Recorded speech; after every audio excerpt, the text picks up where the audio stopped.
Hello everyone, this is Khaldun from Kanen Coffee. Today we're going to test this beautiful Rancilio Silvia Espresso machine. It comes to us with a short, electric short, so it was trips the breaker wherever you put you plug it in. So when I test the machine I found milk wires and needs to be rewiring and fix the electric issue. So I did it, and then I noticed the machine needs a tune-up, but I didn't do it because it's good, like the customer maybe wanna do it himself, I don't know. But yeah, the machine takes longer time to get heat because of that scale, a lot of scale inside the boiler. But now it works perfect, no short, no nothing on it.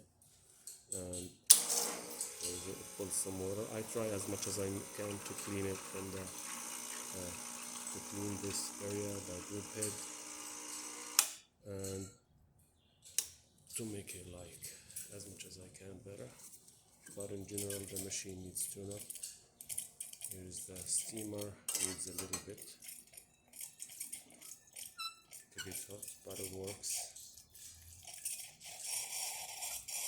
Yeah, and here's the machine. Thank you for watching.